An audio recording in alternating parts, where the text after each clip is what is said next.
Jamaica.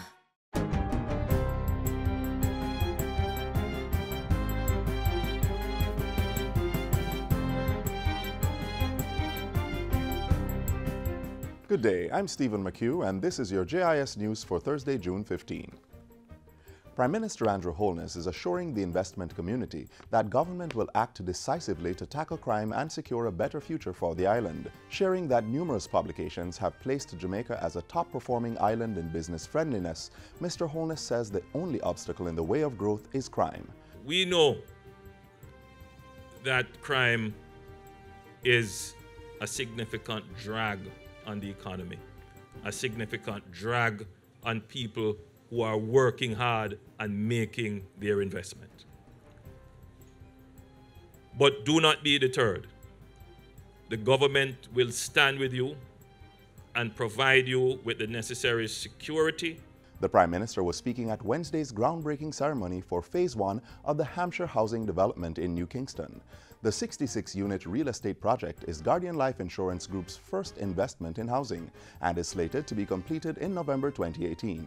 Mr. Holness used the opportunity to call for partnership in developing a security plan for the area. Now is the time for us to sit down together to plan out not just traffic flow, not just water and sewage, but let us have a plan for the security of the New Kingston area. Because in the regeneration of the area, we can now build with security in mind. The Prime Minister, meanwhile, has welcomed the opening of an institution which aims to combat security threats on the island and in the region. A partnership of the Jamaica Defence Force and the Canadian Armed Forces, the Directorate of Training and Doctrine DTD Centre was officially opened yesterday. Mr. Holness says the DTD will streamline the JDF's capacity building and training initiatives to meet world-class standards. With this organization, the JDF will, for the first time, be able to develop and encode its own doctrine based on best practices of its partners as well as on its own lessons learned, which will then be translated to training serials for applications in the field. It will also ensure that key defense bilateral partnerships are cultivated and enhanced. A contract valued at over $1 million was signed on Tuesday for the provision of 2 new fire trucks. The contract was signed with National Safety Limited and will see the 2 trucks arriving on the island within the next 8 to 10 months, as they have been built to specifications. 2 other trucks, which were previously contracted, will be handed over to the brigade in September. The present fleet has 82% of vehicles that are upwards of 10 years old and breaks down frequently and render emergency response uncertain. And so today we in the fire service are happy because it is another demonstration of the resolve of the government to increase the response capability of the service so that we can be more efficient and more effective whenever we are called for assistance. Local Government Minister Desmond McKenzie says the agreement is part of an initiative to properly equip the Jamaica Fire Brigade. He says another contract to provide equipment for the brigade will be signed next week. In addition, a number of fire stations, including the Negril and Buff Bay facilities, will be upgraded this fiscal year.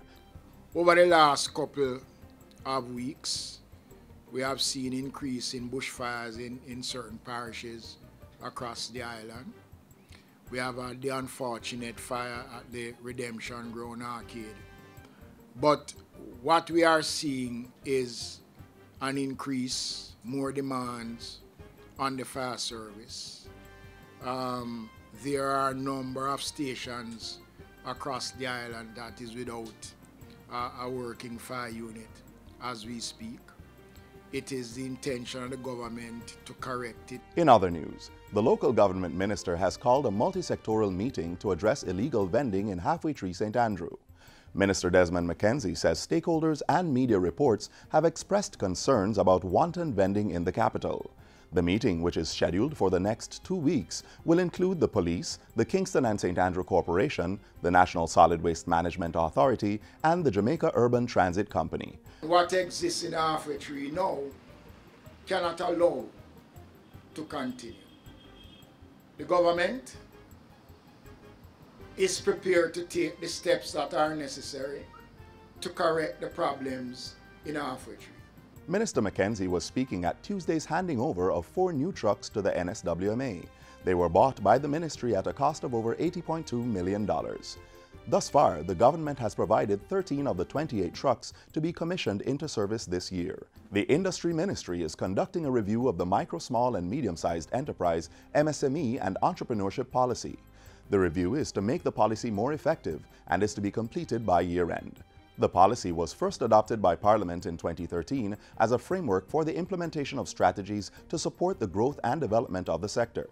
Chief Technical Director in the ministry, Stephen Wedderburn, says aligning the definition of MSMEs to match international standards and inclusion of the Security Interest in Personal Property Act are being considered as part of the revision. Key parts of the MSME policies were the development of the secured interest in personal property assets, which allows you to use non-traditional collateral in order to see how we can make the financial institutions take up this avenue more actively, and so that MSMEs can actually use their non-traditional assets to get finances. Mr. Wedderburn was speaking to JIS News this week on day 1 of the 3-day workshop on the effective management of intellectual property assets for small and medium-sized enterprises. And finally, the Betting, Gaming and Lotteries Commission, BGLC, says the gaming industry has been significantly impacting the economy. Speaking at a recent JIS think tank, Executive Director of the Commission, Vitus Evans, said nearly $6 billion had been generated in revenues for the government from direct taxes and levies. This underscores the Commission's critical mandate to facilitate and enable continued and sustainable growth of Jamaica's gaming industry. Mr. Evans says Jamaica is poised to become a leading gaming enclave in the Caribbean, as the Commission intends to fast-track the rollout of internet gaming in the country. He says the BGLC is currently reviewing proposals from licensees, which will be processed as quickly as possible.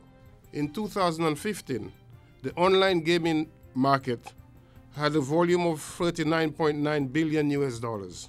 This figure is forecasted to increase to $51.96 billion by 2018. Against this background, you will agree that it is important that we understand online and interactive gaming and the opportunities and threats that comes with this. And that's it for JIS News Today. I'm Stephen McHugh. Thanks for watching.